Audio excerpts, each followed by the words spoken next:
Remembering Ozzy Osbourne.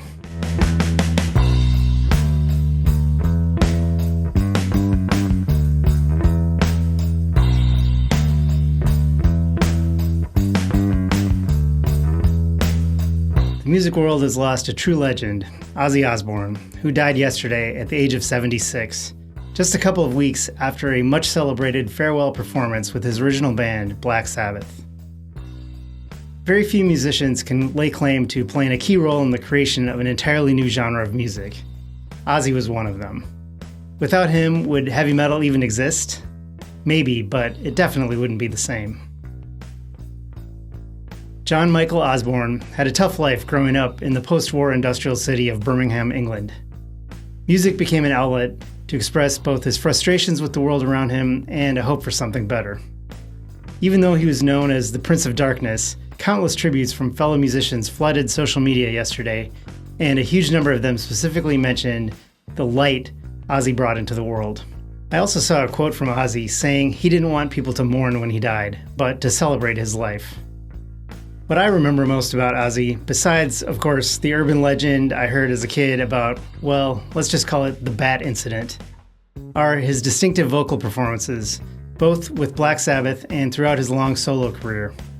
His unique voice, especially when double-tracked, had an eerie, otherworldly quality that seemed to perfectly match both the lyrical content and musical style.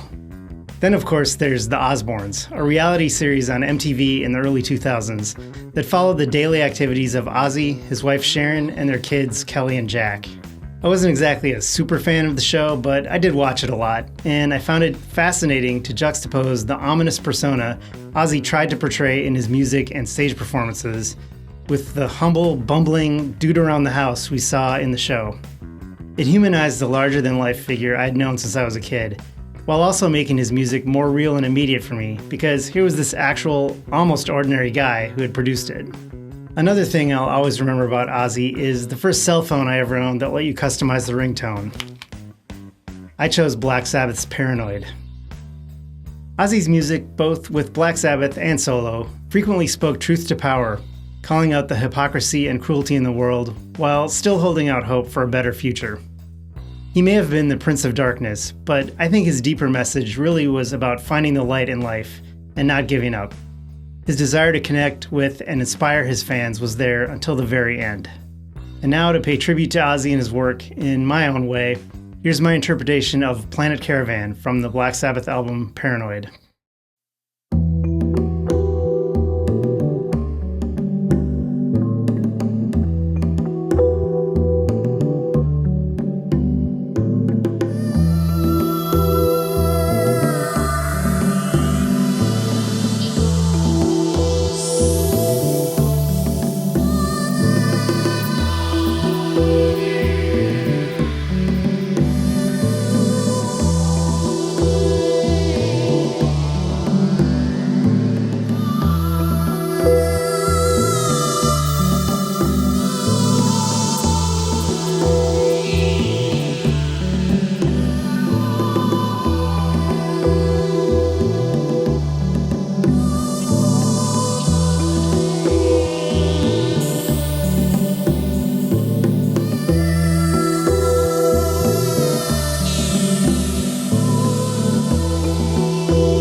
If you made it this far, click on the link right there for another video I recorded with one of my bandmates during the COVID shutdown, our off-the-wall mashup of Iron Man with Alanis Morissette's Ironic. Of course, it's called Ironic Man.